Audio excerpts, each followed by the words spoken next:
하나님의 말씀은 요한복음 2장 13절부터 22절까지 한 절씩 읽겠습니다. 유대인의 유월절이 가까운지라 예수께서 예루살렘으로 올라가셨더니 성전 안에서 소와 양과 비둘기 파는 사람들과 돈 바꾸는 사람들의 앉은 것을 보시고 노끈으로 채찍을 만드사 양이나 소를 다 성전에서 내어 쫓으시고 돈 바꾸는 사람들의 돈을 쏟으시며 상을 엎으시고 비둘기 파는 사람들에게 이르시되 이것을 여기서 가져가라. 내 아버지 집으로 장사하는 집을 만들지 말라 하시니 제자들이 성경 말씀에 주의 전을 사모하는 열심히 나를 삼키리라 한 것을 기억하더라. 이에 유대인들이 대답하여 예수께 말하기를 내가 이런 일을 행하니 무슨 표적을 우리에게 보이겠느뇨? 예수께서 대답하여 가라사대 너희가 이 성전을 헐라 내가 사흘 동안에 일으키리라. 유대인들이 가로되 이 성전은 46년 동안에 지었거늘 내가 3일 동안에 일으키겠느뇨 하더라. 그러나 예수는 성전된 자기 육체를 가리켜 말씀하신 것이라. 죽은 자 가운데서 살아나신 후에야 제자들이 이 말씀하신 것을 기억하고 성경과 및 예수의 하신 말씀을 믿었더라. 아멘. 하나님께서 이스라엘 집에 주신 사명, 이것은 성전을 건축하라. 이 분명한 메시지는 이스라엘의 신앙이었고 그들의 꿈이었고 그들의 목표였습니다. 그러므로 성전을 짓고 거기서 하나님을 섬기는 것, 이것은 분명한 신앙생활의 표대였고 그 이스라엘의 믿음을 형상화하는 그림이었습니다. 그래서 성경은 이들이 성전을 짓는 것과 거기서 하나님을 섬기는 것을 말씀하고 있는데 성전은 대략 3번 지은 것으로 알려져 있습니다.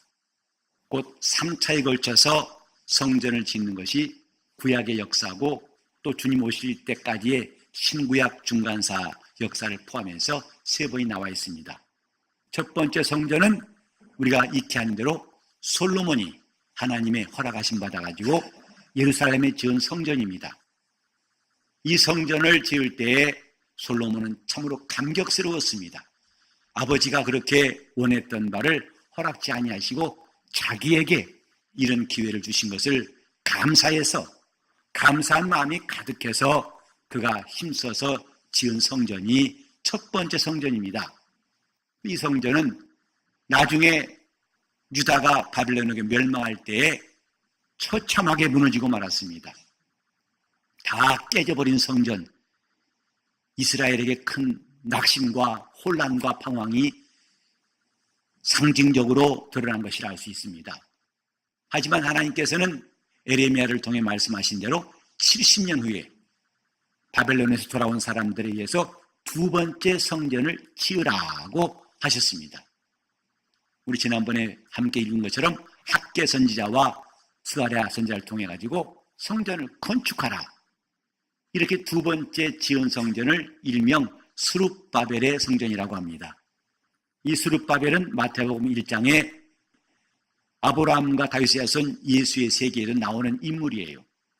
곧 그는 다윗의 혈통이고 당시에 바사왕으로부터 유대 총독으로 임명받고 유대인들을 예루살렘으로 귀환하는 데 앞장선 사람입니다. 하지만 스룹바벨의 성전을 지을 때까지는 결코 평탄치 않았습니다. 일단은 그들이 어려운 환경, 빈약한 노동력, 여러 가지로 부족한 것, 그 많은 역경 가운데서 천신만고 끝에 지은 성전이 2차 스룹바벨 성전입니다. 비록 첫째 성전에 비해서 화려하진 않지만 그래도 그들은 그 어려움을 무릅쓰고 하나님 앞에 열심히 순종하여 지은 성전이라는 데서 빛이 납니다. 그런데 이 성전도 나중에 알렉산더 대왕 죽은 후에 나라가 나뉘어져 가지고 안티오코스라는 그 사람이 유대를 다스렸는데 그 안티오코스에 의해서 성전이 심하게 더럽혀지고 무너집니다. 그래서 성전에 가증스러운 것들이 생기고 말할 수 없이 성전은 이제 형편없이 무너졌는데 그 다음에 이 성전을 다시 일으킨 사람이 3차 성전, 일명 헤롯 성전이라고 합니다. 헤롯은 여러분이 잘 아시는 대로 당시에 로마 식민지 아래 있던 유다의 분봉왕이었어요. 이 사람은 이방인이에요. 이두메 사람인데 그가 돈을 주고 자기의 그 권력을 산 다음에 유대인들의 마음을 얻기 위해서 성전을 지었습니다. 이 세 번째 성전은 유일하게 믿음이 없는 자가 지은 성전이에요. 정치적인 목적에서 그래도 자기가 정치를 하는데 도움이 될까 해서 지은 성전인데 무려 46년 동안 여러 가지 일 가운데에서 가장 많이 걸린 성전이 바로 이것인데 제일 화려했습니다. 세계 성전 중에서 제일 화려한 성전, 바로 오늘 본문에 나온 이 성전, 헤롯 성전입니다. 예수께서 성전에 들어가셨을 때 이 성전 안에 바로 소와 양과 비둘기 파는 사람들, 돈 바꾸는 환정상들이 앉아 있는 걸 보셨어요. 하나님의 성전에 이런 사람이 앉아 있고 이런 일이 있는 것을 주님은 마땅치 않게 여기셔가지고 노끈으로 채찍을 만들어가지고 이제 양이나 소를 다 내어 쫓으시고 비둘기 파는 사람들에게 이걸 가지고 가라.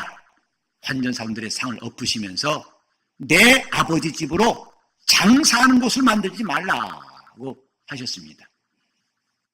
이런 주님의 행동에 그들은 깜짝 놀라고 충격받았어요. 그래서 아니 내가 무슨 권세로 이렇게 오랫동안 우리에게는 자연스럽고 분명한 이런 행위를 다 막고 둘러 없느냐? 도대체 무슨 권세로 어떤 근거로 이렇게 하느냐? 이때 주님께서 말씀하셨습니다. 이 성전을 홀라 내가 사흘 동안에 일으킬 것이다. 성전을 세워야만이 하나님 뜻이라고 알고 있던 유대인들에게는 보통 충격이 아니었죠. 성전을 홀라! 하나님께서 언제는 성전을 지으라 하시고 또 예수께서는 홀라 하시니 사람들이 볼 때는 도대체 하나님 뜻이 무엇인가 아마 혼란스럽기도 했을 것입니다. 오늘날 신앙생활도 마찬가지예요. 때로는 하나님 뜻이 이것인지 저것인지 이렇게 하라신 말씀이 있는 것 같은데 또 이러지 말라. 예컨대 부모를 공경하라, 형제를 사랑하라 해놓고 이웃을 사랑하라 해놓고 나를 따라오려건 나와 및 복음을 위해서는 아비나 어미나 자식이나 형제나 자매나 전토를 버려라. 자기 목숨보다도 더 미워해라. 이럴 때 혼란스럽죠. 주님 말씀이 어느 쪽인지 분간치 못하겠다고 말할 수 있을 것입니다. 하지만 우린 여기서 중요한 사실을 깨닫습니다. 주님이 왜 성전을 헐라고 했을까? 주님의 뜻은 이렇게 사람이 지은 성전이 이 땅에서 영원 무궁이 있을 것으로 정하지 않으셨어요. 곧 이 성전은 장차 온전한 것이 올 때까지만 세워두신 잠깐 동안 이 땅에 있게 하신 것이다 이 말이에요. 히브리서 9장 1절 이하 10절까지 보면은 첫 언약에 있는 성소와 섬기는 예법이 나옵니다. 여러 기구들이 나오고 이 모든 것들은 다 이제 온전한 것이 올 때까지만 있을 것이고 그 다음에는 반드시 피할 것을 말씀하셨어요. 다시 말해서 이스라엘 집이 세운 성전은 하나님이 하실 일에 대한 비유였습니다. 그리고 예수님은 드디어 비유가 마감되었다. 이제 온전한 실상이 왔다. 이것을 선포하신 것이지요. 이 성전은 홀라 내가 사흘 동안에 일으킬 것이다. 우리 신앙생활은 비유와 실상이 섞여가지고 혼란스러워서는 온전할 수가 없습니다.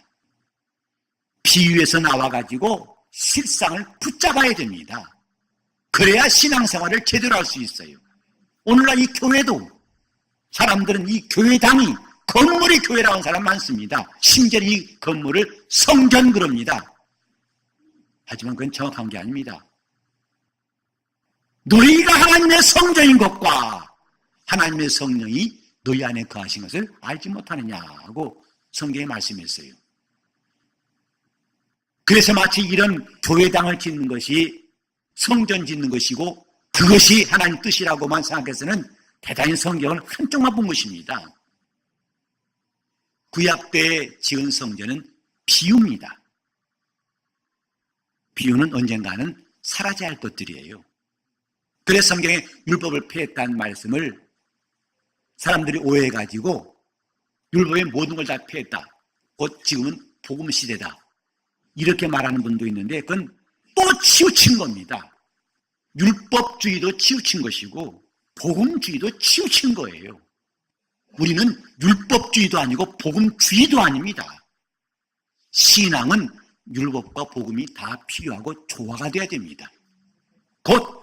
근데 저것은 폐져가고 낡아져 간다는 말씀은 무슨 뜻일까요?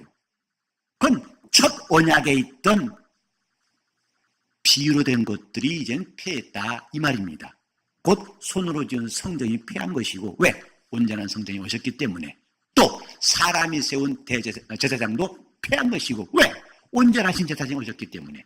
그리고 이젠 더 이상 소와 양, 비둘기 같은 제물이 필요한 것이 아니다. 그걸 폐했다. 왜?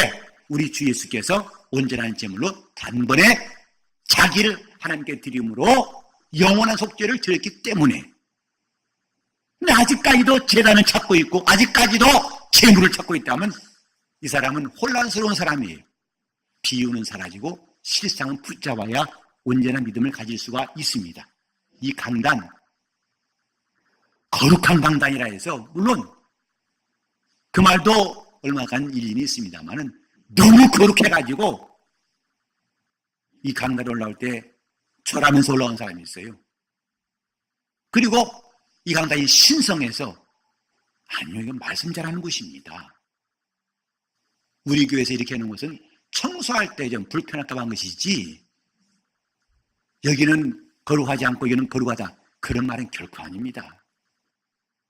제단 이제는 강단이 있을 뿐이에요. 하나님 말씀을 선포하는 강단이 있을 뿐이지 제단은 제사하는 곳입니다. 지금 우리 속에 얼마나 비유와 실상이 섞여 있는지 그래서 교회가 혼란스럽고 방황한 일도 생길 수 있습니다. 다 같이 합시다. 비유는 사라지고 실상은 붙들자. 예수께서 산에 올라가서 지극히 큰 영광 중에 모세와 엘리야와 말씀하신 장면을 베드로와 야고보와 요한이 보았어요. 그때 이 장면이요 영원하라, 이 순간이요 영원하라. 그래서 초막셋을 짓겠습니다 하고 베드로가 말했죠. 그러나 호련히 빛난 구름이 저희를 덮고 나중에 눈을 떠보니까 모세와 엘리야는 간 곳이 없고 오직 예수만 보이더라 그랬어요. 그게 참 신앙입니다. 모세도 사라져야 되고 엘리야도 사라져야만이 참 신앙이 설 수 있어요. 예수 말씀하셨죠.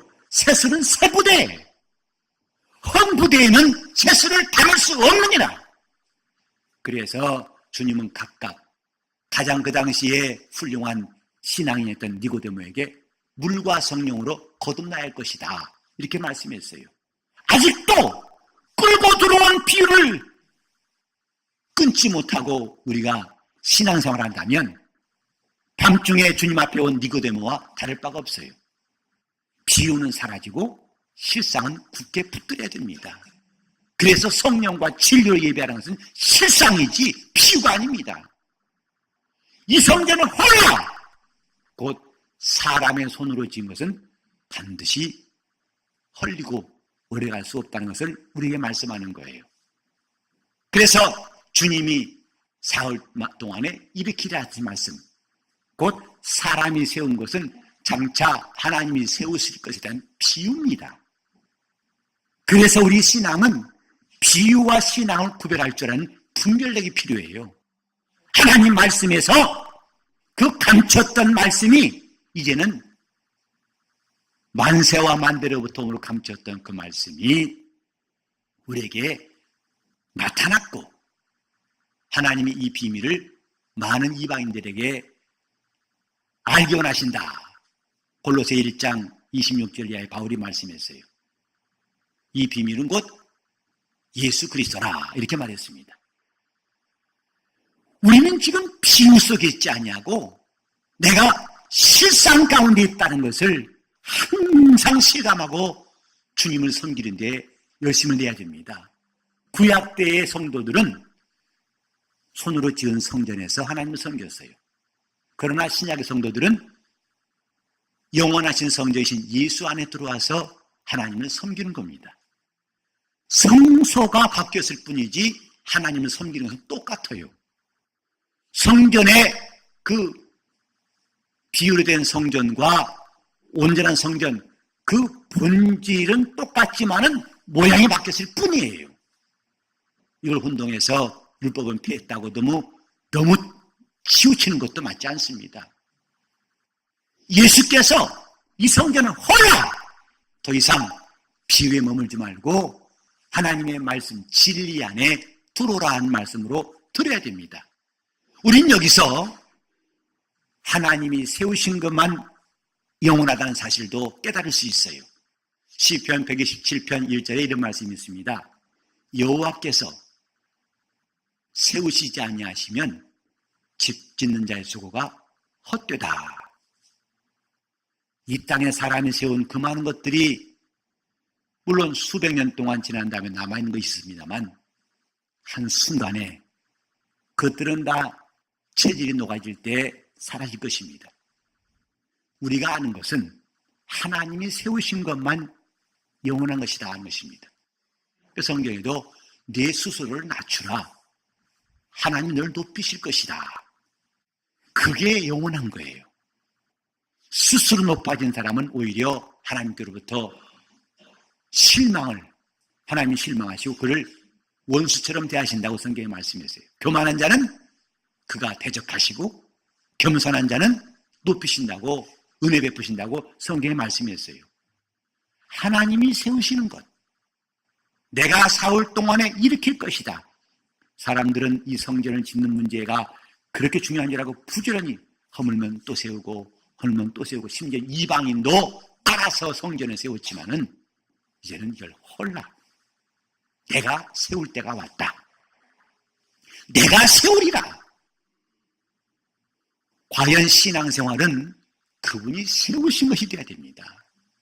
오늘 여러분 가정에도 무너진 이 단을 다시 스스로 만들려는 것이 아니라 그분이 세우시고 그분에 의해 살려고 하는 결단이 필요합니다. 신앙생활 순도 100% 그분의 것으로 사는 사람이 훌륭한 사람이에요. 그분의 은혜로만 살려간 사람이 아주 주님께 칭찬받는 그리스도인 될 것입니다. 어떻게 하면 그분의 것으로? 그러려면 심령이 가난한 자가 되어야 한다고 마태복음 5장 3절이 말씀했어요. 심령이 가난한 자는 복이 있나니 천국이 저희 것이며, 이사야 55장 7절 이하에 보면 이런 말씀이 있어요. 너희는 하나님을 만날 만한 때, 가까이 계실 때 그를 부르고 만나라 했어요.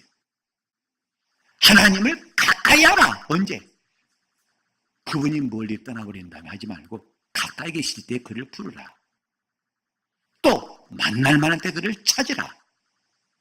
그 성경 말씀은 이렇게 찾으라, 부르라 이 말씀으로 되어 있다도 과언이 아니에요. 자, 따라서 하나님을 찾으라, 그를 부르라. 시작. 우리 영적 생활은 그런 거예요. 하나님을 찾으라, 그를 부르라. 교회에서 이렇게 그분을 찾는 사람들이 많아지고 그를 부르는 사람이 많아지면 그 교회는 주님이 역사하실 거예요. 그러나 오늘 교회가 기도가 없어요. 그분을 찾지 않습니다. 예배가 등한시되고 있습니다. 그냥 형식상으로 예배 들어갈 뿐이에요. 이 짤막한 예배 기간 동안에 내가 주님의 은혜 입었고 그분의 감동을 받고 그분의 말씀을 들었다고 이 문을 나간 사람이 과연 얼마나 될까? 얼른 끝나라! 오늘 보아하니까 소리 길겠는데 이런 짐작과 함께 세상에 목사님이 해 나왔다면 길어지더라고 이런 통계까지 내시면서 분석하신 분이 있다면 그것은 옳지 않습니다. 중요한 것은 하나님을 만나자. 시작. 그를 부르자. 교회에서는 그를 만난 사람들이 그를 부르는 사람 소리가 커지기만 커질 때 그게 주님의 교회예요. 주님 나왔습니다. 나를 만나 주시옵소서. 주님 나를 도와주시옵소서. 이런 사람들의 심령을 주님은 일으키시는 거예요. 그를 붙드시는 거예요. 주님은 이 땅에서 기도가 없으면 이상히 여긴다고 성경에 기록되어 있어요. 어찌에 간구가 없는가 이상히 여기시며 그를 만날 일이 많을 텐데 그를 부를 일이 많을 텐데 오히려 근심만 하고 있습니다. 방황만 하고 있습니다. 염려하고 있습니다. 걱정하고 있습니다. 두려워하고 있습니다. 점점 그분과는 거리가 멀어지는 것인데 그 성경에 말씀하시기를 내 생각을 버리고 내 길을 버리고 돌아오라. 왜? 하나님의 생각과 너희 생각은 다르다 했어요. 그분의 길과 우리 길은 다르다 했습니다. 우리가 세우려고 하지만은 그분 생각은 아직 아니다 할 때도 있어요.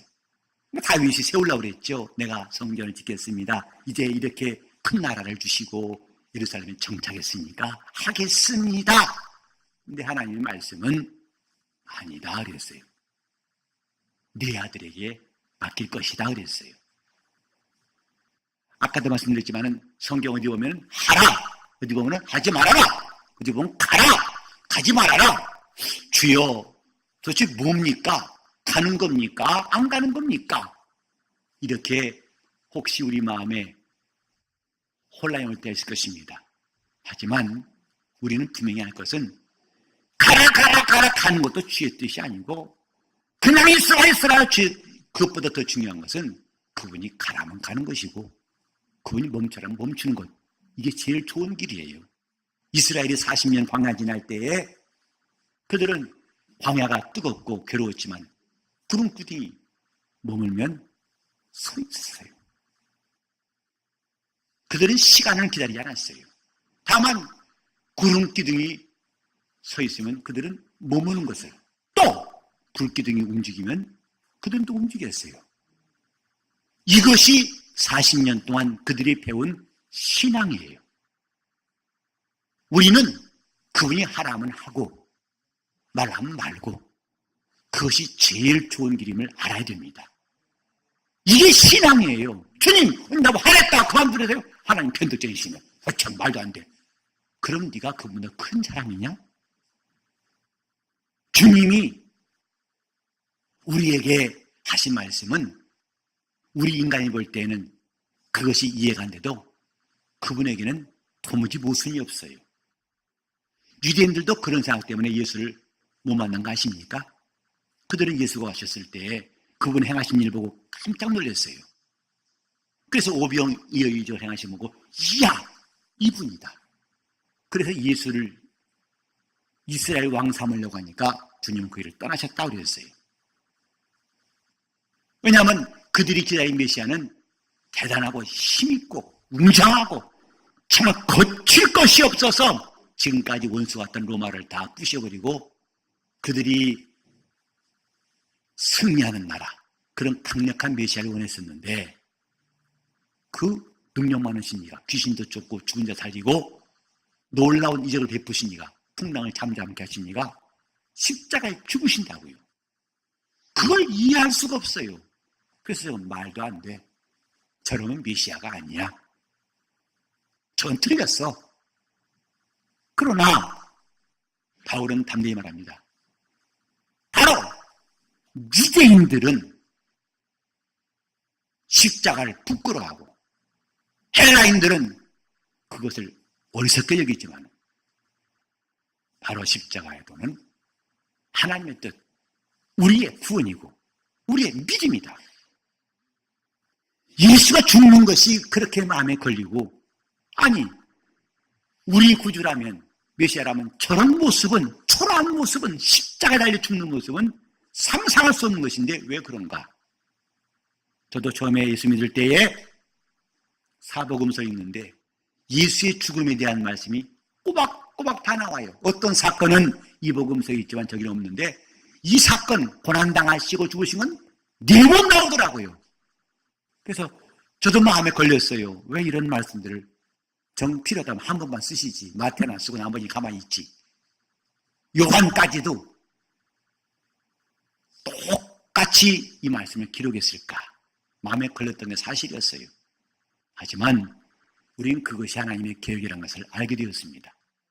자신을 낮추시고 마침내 죽음을 경험하신 것이 하나님의 계획이었고, 하나님 그를 죽은 자 가운데 살리심으로 하나님의 사심을 나타내신 것도 그분의 뜻이었고, 그래서 부유하신 자가 가난케 되신 것, 그것이 하나님의 은혜인 것을 우리가 알게 됐지 않습니까? 우리는 이제부터 성전을 지어라!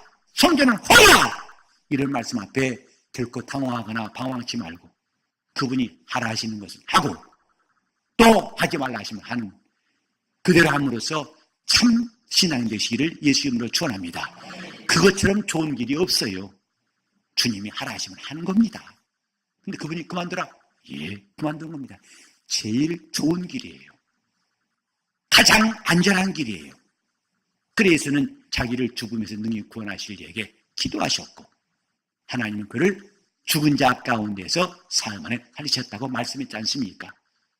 오늘 우리는 하나님 나를 도우시고 나를 일으키시기를 간절히 기도할 사람들이에요. 우린 지금 낙심 가운데 있고 병 가운데 있고 좌절 가운데 있고 얼마나 많은 문제가 있습니까? 아침에 일어나기 눈뜨기가 어려울 만큼 눈꺼풀보다 더 무거운 것이 우리 삶의 무게 아니겠습니까? 이것은 주님이 일으키실 때만 가능해요. 주님이 나를 일으키신 역사가 얼마나 절실한가를 우리는 깨닫고 있지 않습니까? 우리는 그래서 그분이 일으키시도록, 그러니까 또 어떤 사람은 You Raise Me Up이라는 노래를 갖다가 복음성가를 알아가지고 교회에서도 틀고 있는 데 많던데, You Raise Me Up이라는 노래 아시죠? 가사는 몰라도 곡전하실 거예요. 그건 복음성가가 아니에요.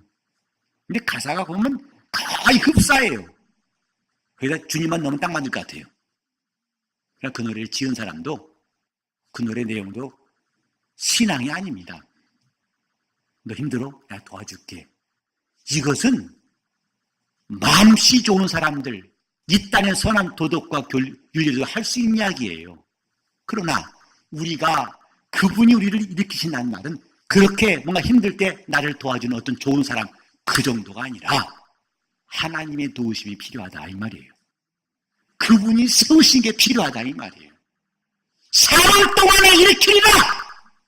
이것은 예수님이 2000년 전에 말씀하신 성전된 자기 육체를 말씀하신 것뿐만 아니라 그분의 말씀은 지금도 동일하게 우리에게 하신 말씀, 그분은 우리를 일으키신 주님이세요. 시편 68편 19절에 보면 날마다 우리 죄짐을 지시는 구원의 하나님을 찬송할지로다 그랬어요. 날마다 우리 죄짐을 지시고 일으키신 주님, 과연 우리는 그분을 얼마나 의지하고 있습니까? 얼마나 체험하고 있습니까? 말로는 사람들에게 주님을 의지하라고 하면서도 과연 나는 얼마나 그분에 의해서 일어나고 있는가? 그분에 의해서 일어서고 있는가? 자, 따라서 주여 나를 일으키시옵소서. 주여 일으키시옵소서. 주님은 38년 된 병자 베데스다 연못가에 있는 그를 일으키셨어요. 우리는 그걸 보고 믿음 가지라는 거예요. 주님은 이미 죽은 지 숨 끊어진 지 나흘된 시체랄지라도 무덤에 가서 나오라고 불러내셨어요. 우리는 거기서 믿음 가지라는 거예요. 우리에게는 그분이 일으키신 역사, 사흘 동안에 일으킬 것이다. 그의 사흘 동안의 역사는 온 인류를 죄와 저주와 낙심과 절망 가운데서 일으키시는 하나님 아들의 역사였어요. 그분이 일으키시게 합시다. 그러려면은 내 자신이 부서져야 한다 이 말이에요. 교회 생활의 많은 그 문제의 원인은 내 생각 때문이에요. 내 마음대로 안 되기 때문이에요. 내 길대로 안 되기 때문이에요. 만약에 우리가 그것만 바꾼다면 우리는 하나님이 인도하시는 놀라운 역사를 다 경험할 수 있어요.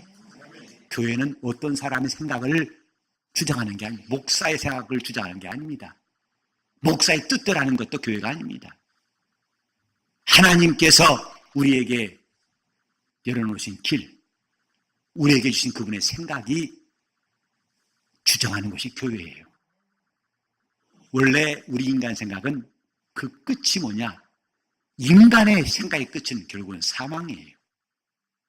아무리 웅장하고 아무리 긍정적인 사람일지라도 그 생각의 끝은 사망입니다.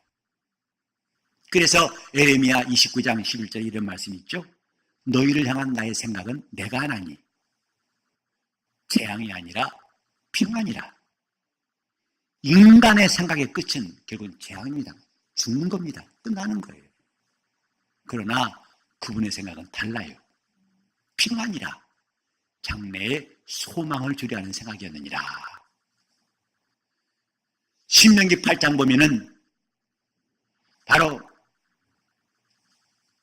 이 광야 40년을 걷게 하신 하나님의 뜻을 말씀하시는데, 너희가 하나님 말씀을 지키는지 안 지키는지, 너희 마음이 어떠한지를 알려고 하심이고, 또 한 가지는 사람이 떡으로만 사는 것이 아니라 하나님의 이루어난 모든 말씀으로 사는 줄을 알게 하시려고, 그가 건조한 땅을 지나게 하시고 전갈과 독삭인 땅을 지나게 하신 것, 그게 끝이 아니다. 마침내 내게 복을 주려 함이었느니라 하신 것이 성경에 나와 있어요.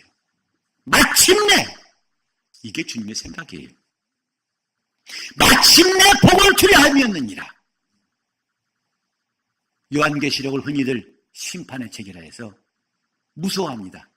또 거기에다가 그 성경에도 이 책에 있는 말씀 가운데 뭘 하나 더하면은 재앙을 당할 것이요, 뭘 하나 빼버리면은 생명에서 이름을 제해버린다니까 무서워가지고 그 책을 못 듭니다. 감히 읽는 것도 넘어가자. 하지만 분명히 아실 것은 요한계시록은 장차 일어날 일에 대한 계시고, 물론 마지막 심판 때를 말씀하고 있습니다. 거기에다가 20장부터는 우리에게 약속하신 그 소망, 새 하늘, 새 땅을 말씀하시고 있어요. 이 고난을 통과하고 믿음을 지킨 사람들에게 마침내 하나님은 하늘로부터 내려오는 새 예루살렘, 이것을 허락하신다는 것.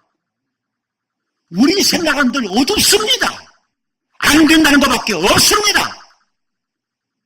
그래서 심지어는 자신도 용서 못해서 목숨을 끊기도 해요. 나 같은 사람 살아서 뭐하나, 값어치 없다. 그렇지 않습니다. 하나님은 그 영혼을 위해서 독생자를 주셨어요. 주님 생각은 달라요.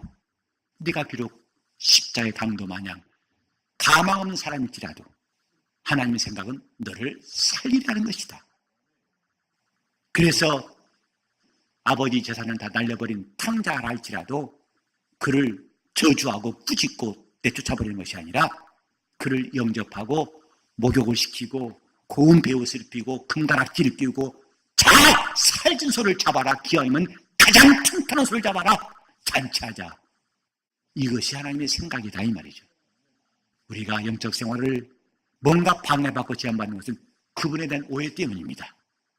이제 우리가 내 길을 버리고 그분께로 돌아옵시다. 내 생각을 버리고 그분께로 돌아옵시다. 회개는 내 길을 버리는 거예요.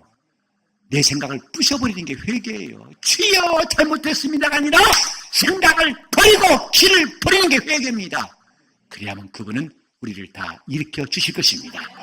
내 가정을 일으키신 예수, 그가 3일 동안 일으키신 것은 바로 영원한 하늘의 성전뿐만 아니라 오늘 우리 삶 가운데 가장 좋은 것을 주시려고 그가 우리를 일으키신 역사를 그분이 행하신 것 기억하시고 이제 그분으로 말미암아 살기를 예수 이름으로 축원합니다. 그분의 은혜로 살려고 하시기를 바랍니다.